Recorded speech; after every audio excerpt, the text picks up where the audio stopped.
everyone, and welcome to another episode of the Business Growth Show, where we talk about all components of business and how to utilize them for exponential growth. My name is Athin Cassiotis. I'm a business strategist where I help business owners grow and scale to create freedom and choice. And today, I have an awesome guest. He's a 3 times 2 Comma Club winner, TEDx and international speaker, award-winning marketer, #1 seminar and webinar room filler, advertiser, funnel builder, and event producer. He specializes in producing events for some of the biggest names in the world, along with funnel creation and social media ads, where he produces, markets, and distributes some of the largest marketing campaigns, lead generation efforts, funnels, events, and seminars in the world, both online and offline. Welcome, Athin Donati, and thank you for being on my show. Thank you. Hey, Bia. Awesome, mate. I'm sure it's going to be an awesome show for everyone watching and listening today. So you're a very successful entrepreneur. So for those people who don't know who you are, please introduce yourself by telling us about you and your journey. For sure, yeah. So, my journey started off with extreme social anxiety to the point where I couldn't talk to my friends. I had no friends. My family couldn't speak to anyone at the breakfast table, at the dinner table. I struggled to speak at all, one-on-one or anything. At 3 years old, I was kicked out of kinder for being too shy. And, I had pain every single day because I couldn't speak to anyone. I'd walk down the street with always being anxious about if someone would talk to me or someone would ask me a question because I couldn't respond. I was the most awkward person you've ever met. I took that and I said, you know what? I cannot get a job because I do not want to be around people. I just can't deal with it. So I worked to build an online business, and that online business was a marketing agency. And it did well, and eventually it got to the point where it was almost, I felt like it was just too easy for me, and I needed to challenge myself. And that's where I said, you know what is the most ridiculous thing I could do, or someone like me could do? What is my biggest fear? And the answer was public speaking. So I kind of forced myself to then delve into the speaking world to grow my marketing agency, but also just to speak and present. And I ran with that ever since. And now I'm producing some of the biggest events in the world by doing what was once my biggest weakness. So that's a short summary of what my story is. Yeah, awesome, man. Very powerful story to get you to where we are. And a lot of people don't see, the journey there. They just see us as we are now. And I'd love to get into producing events. But first, just quickly, what do you think was key? You mentioned a little bit there of doing you turning your biggest weakness into your strength. But what do you think was key, maybe from a mindset perspective, for your transformation from going to the old you there to being like a powerful speaker? Honestly, the mindset transformation was more around realizing what the world is. And what I mean by that is, it for me, it was mortality. For me, I realized mortality, and I realized, watching my grandfather get very, very ill with motor neuron disease, and then Kobe Bryant passing away. I was exposed to mortality from a young age, but when Kobe Bryant died, it was just like, at some point we're all going to die. After 48 hours after, no one's really going to care anymore, to be honest. Life's going to go on. If that's going to happen to me, I may as well do something that's crazy, that's going to at least make the most of the years that I am here. And just with that, that was my mentality, honestly. That was my mentality. It was just, how can I do something with my life that I would be like, that's going to make me feel like I've done something. And it was head on, facing everything else head on. That's what it was. It was really that. Yeah, awesome, man. I love that focus and everything else there. Really powerful. And now you're obviously, producing events for many big names in the world. David Goggins, coming to Australia, among many others that you've done. So let's get into some producing events now. Some questions around that. So initially, how do you plan and organize an event from start to finish? Every event is. They say event organizing is one of the hardest jobs in the world, or one of the most stressful. I think that it can be, but also if you're well planned, it actually can be very, very, it can be almost easy. So I like to plan my events out like 6 months in advance, even longer if I can. But 6 months is enough time to plan everything out. And at the very start, what you do is you have to get the speaker involved. The first thing you would do is you'd find a speaker. The first thing you do is find a speaker.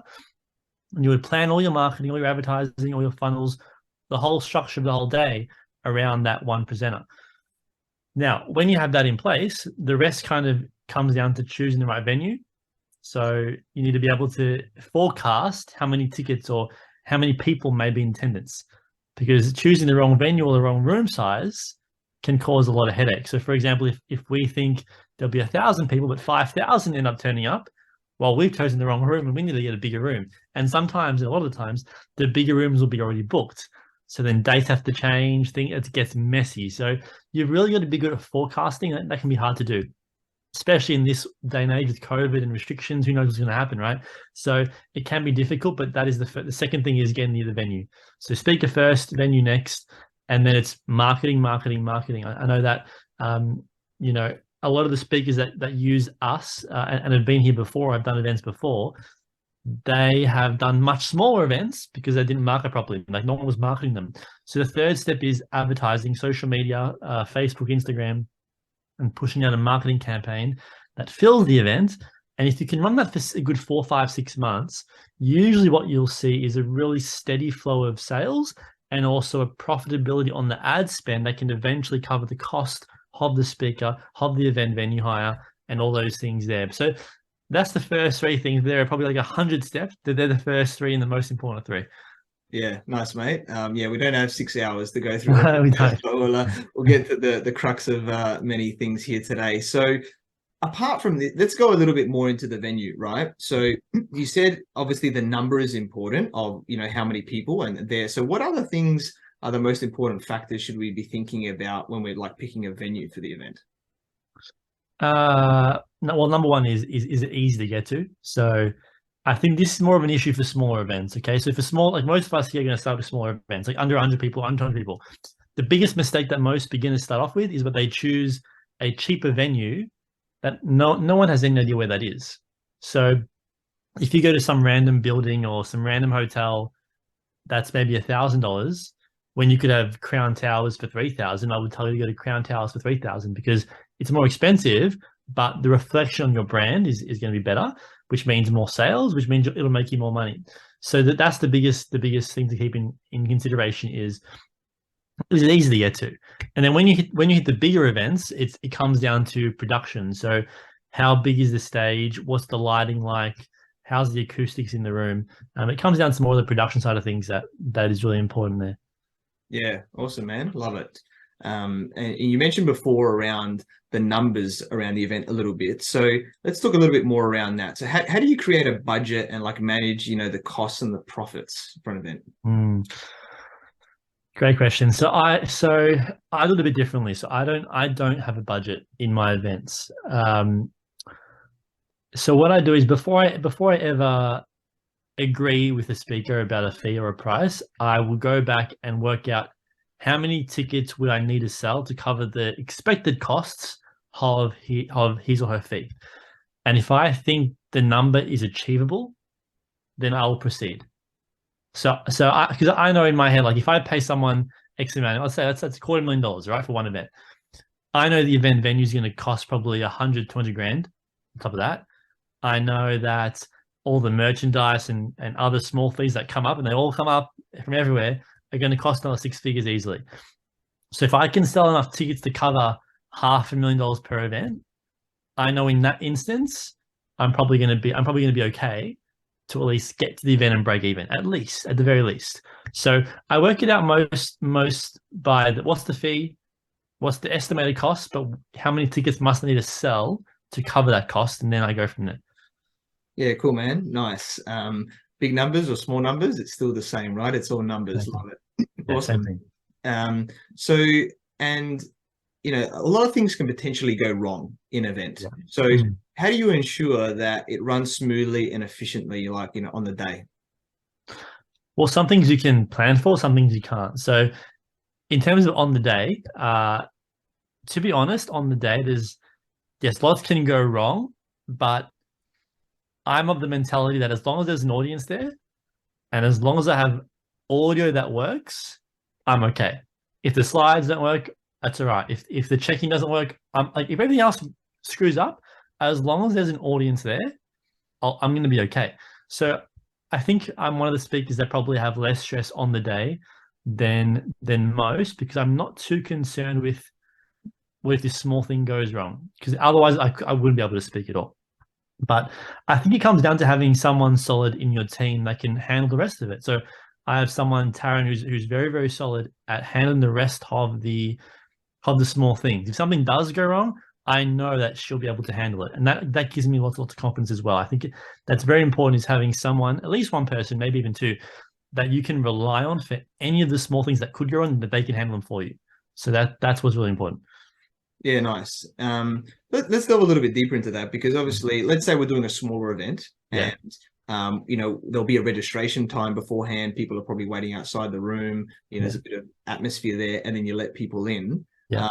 So, and then you would come on stage, say, at some point. But I know maybe from an authority perspective, maybe do you get somebody else to come on stage, or if it's your own, maybe you just do the whole thing. I'm just wondering around the positioning and authority element of what you do before to starting the event there as well. Yeah. What are your thoughts around that? Yeah. So if you're the only presenter on the day, then it's going to help you if someone can kind of give you a little bit of a 5-minute, even just a pep talk or a warm up before you go on stage. So it's very, very normal for an event to have a warm up speaker to start off the day. So I would get either a client to give you a testimonial before you go on, or someone in your team to just warm up the audience, get them kind of talking and speaking and responding to the speaker before allowing you to go on the stage. It's going to buy you time. It's going to let more people come into the event venue, have a bigger audience when you start, and make sure that everyone sees you from the beginning. So 100% yes, get someone that can at least give 5 minutes, even 10 minutes of stage time before you go on. If you have two speakers, then it becomes a bit less important, because the second speaker should be edified, so to speak. In any instance where you have multiple speakers, there's always going to be one that most likely has more of a pull or more of a establishment in the industry. That person should go second, and the other person goes first. And by going first, you essentially edify the second speaker. So that's how I think about it. Yeah, cool, man. Nice. Good points there as well. And so how do you then measure the success of the event? Whether it's from a profit perspective or other elements of that, and then potentially even, getting feedback to know actually was it a success for, from other people in the room as well. Great question. So for a smaller event, when there's, more budget conscious startups and stuff like that, the success of the event comes down to profitability. That is by far the number one outcome there. Is if you're spending $10,000, you want to make at least 15 back to show you have a successful model. Now, if you can break even at that first event, and you can make some money on the first event, I would say it's a successful start. So that's the first thing I look for. The second thing is understanding where is the potential room to improve. Did you have a certain result because there were less people that turned up? Was the shop rate lower? Was the sign-up rate lower? Or was it higher? Like, well, what are all the variables that come into the event? And then you can pick and choose what did go right and what did go wrong, if anything, and then adjust accordingly. The last part is about feedback. So I'll be very, very careful if you're going to ask for feedback from an audience, because when you are running an event, yes, the audience feedback is important, but also keep in mind the audience doesn't know the ins and outs of the event or the ins and outs of the strategy. So when you're asking random people for their opinion might lead you to a different dimension. It might push you off track. So I know for a lot of my clients and myself, we don't normally ask for feedback for events. If anything, we'll ask for a pre-event survey to get what they want to learn and stuff before we come to the event, before we speak, so we can tailor the content to those that are there. Yeah, awesome. Yeah, great point there, and especially about the pre-thing beforehand, which is important. So, and then like there's obviously a lot of challenges that can pop up. I'm asking certain questions around things, but is there any other sort of common challenges that you can think of that we haven't maybe touched on yet, that potential to pop up and that you know of, and how you've overcame them as well?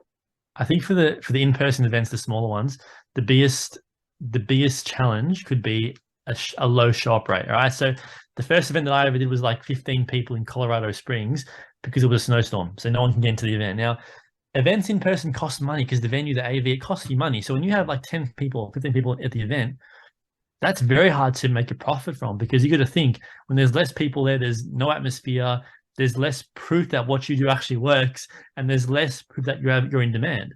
So the ability to, like, that's the biggest issue. And the way to overcome that, or the way to, I guess, have a contingency plan to that, is honestly just by spending a whole lot more on ads and having a whole lot more registrations. So if we see an event that is struggling with signups, we'll push the organic, we'll push referral, we'll try to push everything, because the number one issue would be having too few people turn up. For bigger events, so many more things can go wrong, but one of those issues will actually not be show up rate, because for a bigger event with a celebrity speaker, you're not going to have a problem getting an audience. The problem is going to come up logistics, working out speaker schedules, it's going to be everything else. So they're two different ends of the spectrum there. Yeah, nice. Awesome, man. And just around timing of the event. So, if we're doing, whether it's a half day, a full day event, say on something, are there certain days that are better and not better, like during the week, weekends, that type of stuff? What are your thoughts around that? It depends on the strategy as well, and the target audience. So we normally would like to avoid Friday nights and Saturday nights. But other than that, we're even seeing weekend events perform a lot better for show-up rate. So Saturdays and Sundays are actually getting a higher show-up rate. But potential issue is, if you're targeting business owners, you're not going to get as many on a weekend. You're going to get more of those during the weekdays. So if you're targeting business owners, weekdays seem to be better. If you're more B2C and more, consumer-based business, then the weekends are totally fine to go for as well. Yeah, cool. Good to know, depending on the business type. Yeah. And so obviously there's us doing the event, and you might have people in your team, but what other partners do we need, to produce a successful event, for example, around the media side of things, photography, videography, like who else do we need to have a great event? Yeah, so you'll need a marketing department, advertising as number one. You might need a sponsor depending on how much you're spending on the event. You might need to go and get a sponsor or look for a sponsor. You may, it's up to you. You might need a photographer, you might need a videographer, but personally, if you're starting out, I would not go spending a few $1,000s on a video or photo person, because you're too early in the game. You spend those $2,000-3,000 on ads, have a bigger venue, have a bigger room, more people to offer things to, and then get someone, one of your team, take photos instead. That's a much better outcome when you're starting out than down the track. So for your first events, I would say all you need is marketing and at least one person to do registration and support you on the day. Yeah, nice. Couple of things there. So one, just around sponsors. So, that's obviously powerful. What's going to be enticing for a sponsor to be able to, want to invest X amount, and what's realistic of sort of get, an amount to get them to invest in as well to be part of the event? Yeah, well, sponsors want exposure. They want exposure. They want brand alignment, and they want to have an ROI on the sponsorship deal. So it's obviously harder to get a sponsor when you have a smaller event that's just you when you're starting out, because they're not going to know much about that. But you might find a business group or a business kind of, a B2B kind of business that might want to sponsor a small amount of money, just to have their name on the logo, on the ads. They might want to hand out a pamphlet during the event. They may want just media exposure and media. So it's normally going to come down to physical things in person that they give out to the attendants, and the social media ads and all the media you guys are doing to get their logo and brand in front of them, in front of the people as well. So it's more placements. When it comes to the bigger events with the celebrities, a lot of the times they will find you from the ads you're putting out. So they'll see, you got this person, we want to be a sponsor for that event, and they'll negotiate back and forth with you to kind of find what's going to suit them as well. Yeah, awesome, man. That's great. And the other part of that you said was, having at least one person to do the, the registration at the start. But obviously, if we're platform speaking, we're selling, our products and services there. We obviously need people to take the payments and that side of things as well. So if we've got 100 people or more, how many people do you think one's enough for that, or do we need more, for that element too? Well, it depends. If you're doing a table rush close, so if you're selling in a way that is, go to the back of the room and sign up now, then you're going to have you might need 3 or 4 of those people to help you convert sales, because you might have 10, 12 people rushing to the back of the room and trying to buy it once, right? Now, if you're doing it in a way where it's more of a consultation close, one-on-one after the event, then you just need one person. So when I started out, I had one person who would do a consultation close. Hey, if you're interested, put your name on the list. We'll have a one-on-one conversation with you. And in that conversation, that one person would then collect payment in that conversation. So you just need one person for that. Otherwise, 2 or 3 for a table rush close is pretty normal. Yeah, cool. Nice.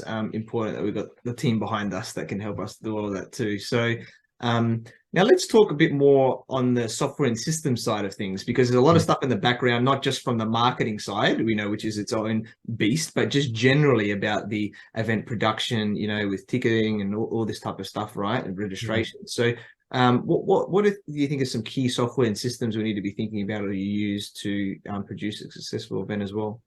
Yeah, well, the first thing is you need the funnel, the landing page. So we normally make them in ClickFunnels. That would build a landing page for the event. So that'd be the number one, ClickFunnels. Then you will need an email system to send out emails to the people that are signed up. So we use ConvertKit. You can use ActiveCampaign. That's a good one as well. You can use a range of softwares for that, but they're the best too. And then you will need number 3, you're going to need it to use text marketing. So we use what's called burst SMS, which goes out, to everyone at once with a text to remind them. And then finally, you're going to need something to collect payments. So I recommend Stripe. Stripe's the best for payments. Now, you may want to also get a merchant terminal to collect money on the day. So they're not hard to get from your bank, but you get some of those to collect payment as well. And you can choose, do I use Stripe? Do I use this? It's up to you on the day. But that's the most important softwares that you guys will need. Nice.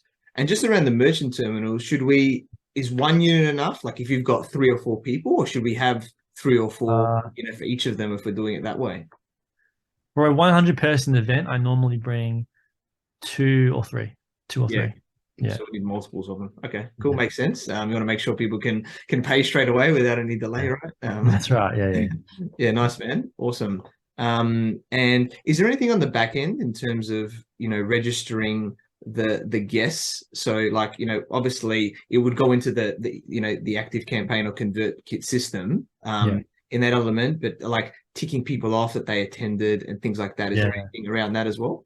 Yeah, so we normally, for a smaller event, we'd have a Google Sheet, and our team would be logged in, marking them off as they come into the event. So that's for a smaller event. It's easy to do. Like you come to the table, say your name, we sign you off on the Excel spreadsheet.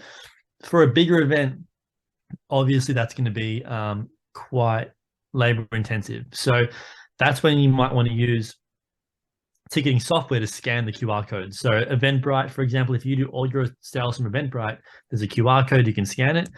You can use other things like Ticket Generator, where you can send out all the tickets out. They have a QR code, and you scan them on your phone as people come in. And there are others, like you can use Cvent, is a professional service that does this, and you can use their software to kind of do registration. And obviously, if bigger events, you can use Ticketek as well. So there's options there. It just depends on the scale. Yeah, nice. So we've got those elements now. You mentioned about before about the sponsors of having potentially something in the room, but just say we don't have a sponsor, but do we want to be giving things to people? Because do we give them a pad and pen or not? If we're doing let's just say a smaller event for now, if it's 100 people or something in the room, I know that there's, you might have a free option and a VIP option. Maybe, if you have a book or you've got some other type of merchandise or something like that. So is there other items that we should be bringing and giving to people in the room as well? Yeah. So if it's a free event, you want to really minimize your costs. So so the event venue, the hotel, usually will give you pads and pens for free, and then the attendants can go get them themselves, and it's no cost. That's fine. I think the line is a bit murky. If you start printing off and getting bulk things printed for a free event, you are gonna incur a few more costs than what you probably want to the first few times. So I would keep it simple for the free events. Have the hotels provide it. If anything, you could provide a workbook to your VIPs if there are any. But I think keep it simple for the free event and give people the booklet at the paid event once they've already invested with you is the better way to do it. Yeah, cool. Nice. Awesome. So if we're like now speaking, let's say on stages of other people's events, right? We're speaking and we're getting into other people's events. What should we be thinking about that, compared to just doing our own events? Yeah, it's a great question. So other people's events are a great way to test your own offer and test how you present on a mass scale. What I would keep an eye on for though is you got to remember that promoters are going to take a large percentage of your sales. They're going to cover the cost of all the event, and the events cost a lot of money. So at least expect to give up 50% of the sales of your offer, right? So the first thing is at 50% down, do your margins still stack up? And if they don't, how can you increase the offer's price and value to sell it at a higher price and have those margins come into play that are going to be helpful for you? That's the first thing. And that's the most important thing, because the promoters will choose you based on how well you close and what price point you can close at. So that's the most important part of it, is that. Yeah, awesome, man. Love it. And if we're then like let's say we're starting off, we've grown up, we're doing some own, great events in our own city. Let's Yeah. say around Australia, we want to do like a multi-city event, right? We want to go to, 4 cities or whatever it is around the country. Mm. That adds extra complexity with, with flights and other things like that. What else should we be thinking about just to make sure that, we don't have issues with, doing the other cities in that tour? Yeah, so scheduling is really important. Yeah, so how I would do it is you want to do at least 4 cities, so Brisbane, Gold Coast, Melbourne, and Sydney, and you would do Brisbane, Gold Coast on back-to-back days. Then you would fly probably to Sydney for once. So you can do the night flight, or the next day have a day off in the middle, fly to Sydney, it's 1 hour, and then do the Sydney event, night flight 1 hour to Melbourne for the next day, the Melbourne event. That usually works very, very well. But it also can be very taxing to do 4 back-to-back events over 5 days. So it comes down to preference. Like some speakers will do one event, 3 days off, one event, 3 days off. Comes down to what you want to do. I would say, if you can do them sooner rather than later, it's going to help you. But yeah, just look at the flights first, the hotel, the venues, have them all aligned first. That's why you got to plan out like at least 2-3 months in advance to make sure there's availability at the different cities that you want to go to. Yeah, planning is definitely important. Awesome stuff, mate. And after the event's finished, Yeah. right? We've got obviously people, investing in us or whatever it is, and it's, let's say it's successful. What else should we be doing after the event? What tasks to make sure that we get the best outcome, going forward? So post-event, you can do a few things. The first thing is even though most people haven't bought from you yet, there will be some people on the fence. So you can do 2 things. First thing is you can do a post-event webinar online, and that's going to allow you to sell a few more on the fence sitters that were kind of wondering, do a Q&A there, handle their objections on a webinar, super easy. So I would do that like the first week or 2 after the event. You can also have like a commission-based sales person or people that can do phone sales for those that attended. And again, you will find a few more sales from that way as well. For the clients that do buy from you, now it comes down to your post-event, like your purchase onboarding system. Like, how do you onboard them? So what emails do you send out? Do you call them? Like, what is the onboarding process for the new clients? If you're selling in like a 3-day event, now you got to prepare for that venue. You got to prepare for the booklets, all the merchandise for the 3-day event that you're selling. What goes into that now? So you got to plan the next step for those that have bought from you. So there's 2 ways to look at it. Replays for those that haven't bought, onboarding for those that have. Yeah, awesome. Love it. And let's say someone's creating a new event now, and they want to test it a little bit. Maybe they want to test it like online first, or a virtual setting, just to make sure that, the content's good or something like that, compared to an in-person event. What do you think the strategy is? Like, can they do them at the same time, or is it good to split them up to not do them at the same time if they're really wanting to grow to that next level as well? Yeah, it comes down to like their confidence level too. On an online event or webinar, you won't sell as well as you would in person because there's just not enough trust online. I think it's a good way to practice when you're starting in a low budget, and you just want to kind of test your skills first. I think it's absolutely perfect for that, but you can do it live. Do a live webinar to practice, yes. You can do webinars and in-person events at the same time, but I would maybe say to test, different cities. Like if I'm doing a Melbourne event now in person, then I might do a Sydney online event the next day. So I might just split it up to not compete with myself as well. But I think there's definitely merit in doing both. If you want to kind of just go all out and practice everything immediately, then there's definitely merit in it. But don't feel bad if you sell not as well on a webinar. Like don't give up if your webinar doesn't sell. And the same thing is, if you do sell well on a webinar, don't think the results will be replicated the same in person. Like always be able to adjust and keep your mentality open like that. Yeah, awesome, mate. Love that. Powerful stuff around event producing. And let's talk a little bit about speaking more now, public speaking, which goes hand in hand with doing the events, especially if they're your own.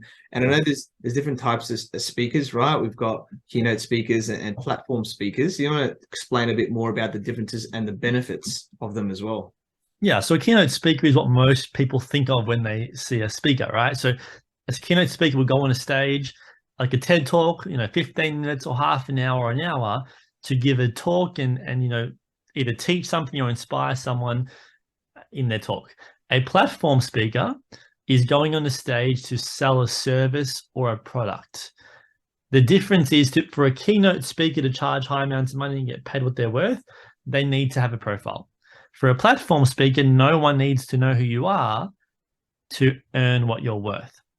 So the best platform speakers in the world can earn 7 figures in 2 hours. Russell Brunson did $3 million in 90 minutes, the highest generating speech ever, I'm pretty sure. A keynote speaker, you can really only, charge 6 figures or more if you're a well-known celebrity, which, when we're starting, it's not going to be really any of us at all. So I always recommend people to go to the platform speaking side of things and have keynote speaking as a bonus or as like a nice thing to do occasionally, but your majority of speaking should be in the platform speaking world. Yeah, nice, awesome. And let's say people want to be, doing more speaking and getting into that. What tips can you give us to be a great public speaker as well? Yeah, it's a good question. What tips to be a great public speaker? So to be a great public speaker, you need to understand that you are not giving a monologue. Okay, so it's not a university lecture. I think most speakers do really, really poorly when they think they just go on a stage, speak, and never engage with the audience. And you'll see this all the time. If you go to an event where there's like a celebrity and there are random platform speakers, the best platform speaker or some of the better ones in that event, they will actually be a better presenter and people will enjoy their talk more than some of the celebrity speakers. Because a lot of the celebrity speakers, they don't engage. They kind of are untouchable. They don't go into the audience. They don't walk with the people. They just kind of stay on the stage. They just present and that's it.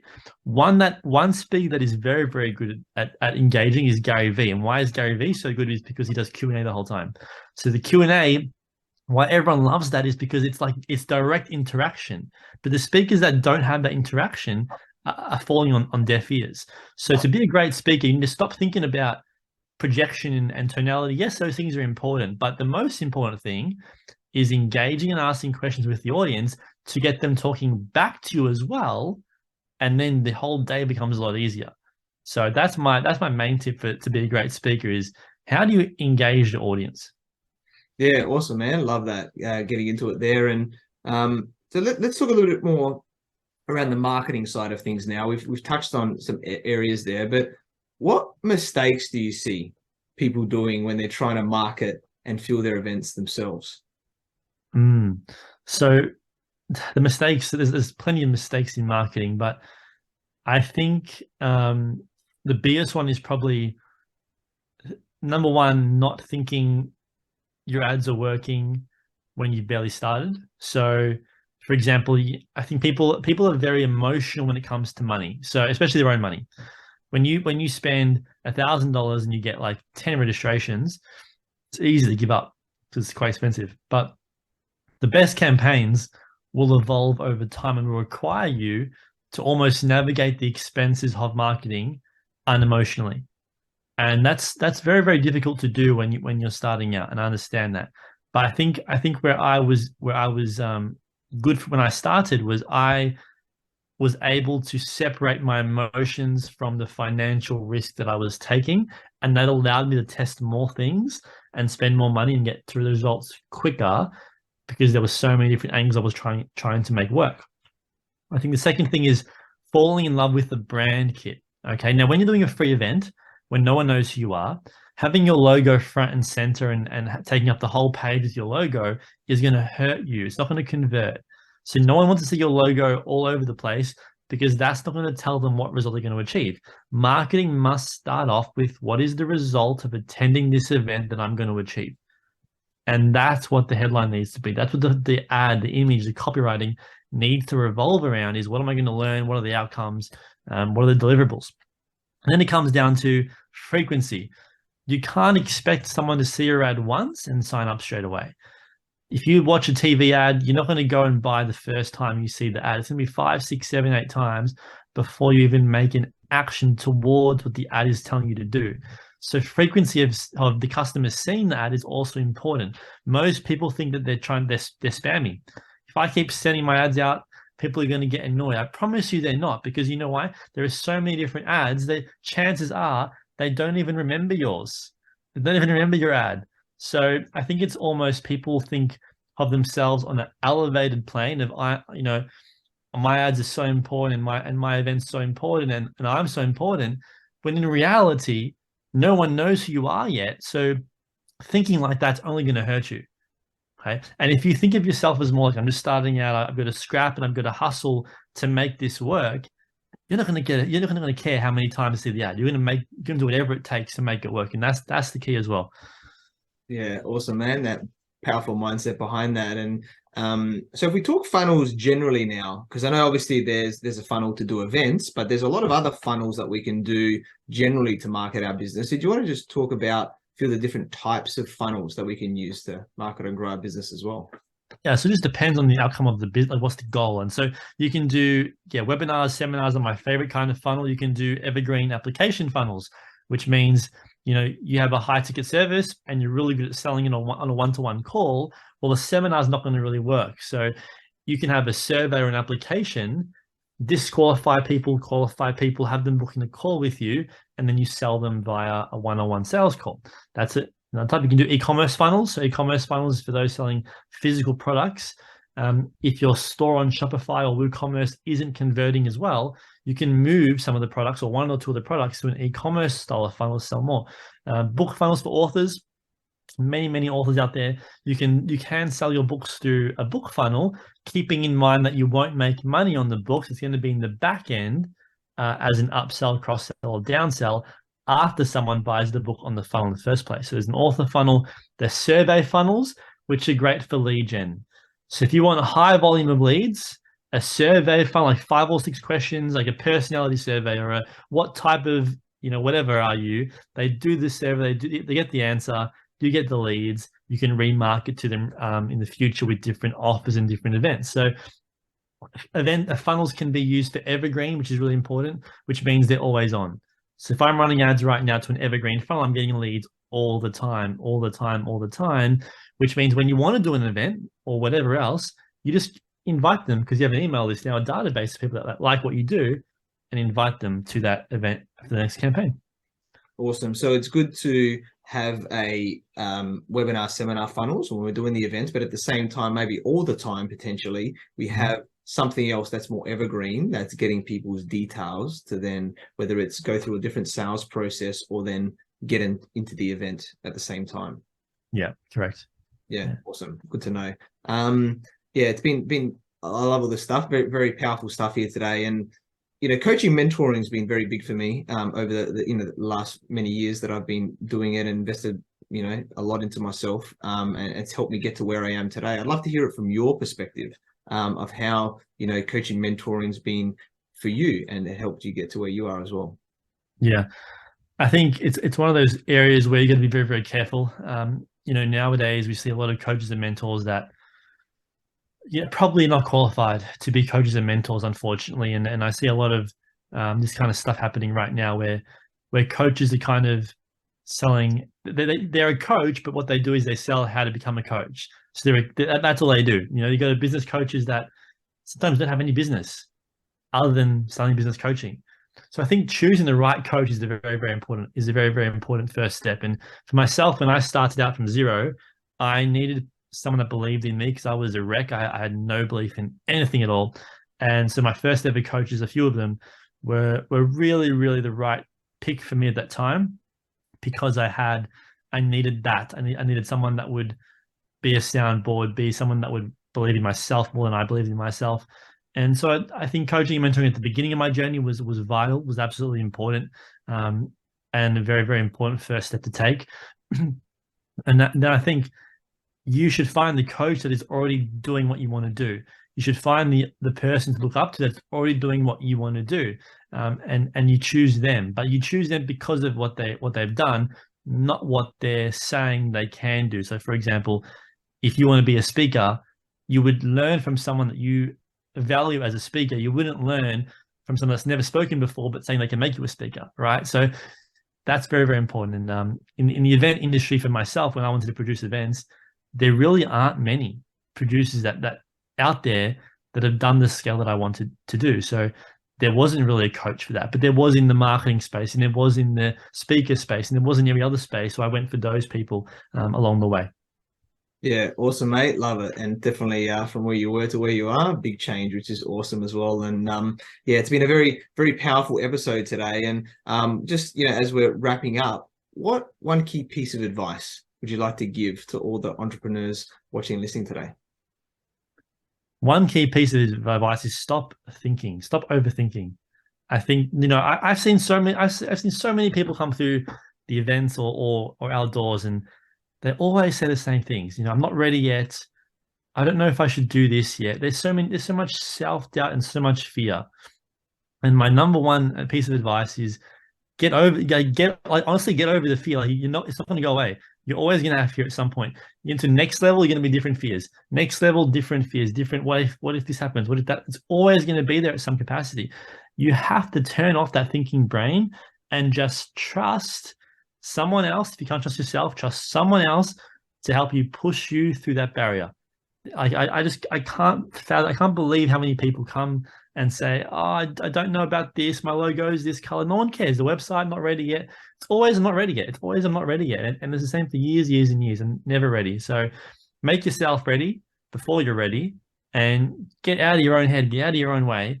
Just take action on something that you want to do, and ignore the rest of it. Make it work. You can make it work if you try it. If you try to make it work, you can. And that's my honest belief. Yeah, love that. That was very powerful, guys. Completely agree with that, definitely. And yeah, we connected through our networks for, learned about your awesome journey from, focusing on neuromarketing, statistics even, to speaking and producing events now. And, you're an awesome guy, and I'm sure you continue to help people and businesses to showcase their unique talents and succeed. And I'm very grateful that we connected, and I look forward to working with you. So Ethan, how can people find you, get in contact with you?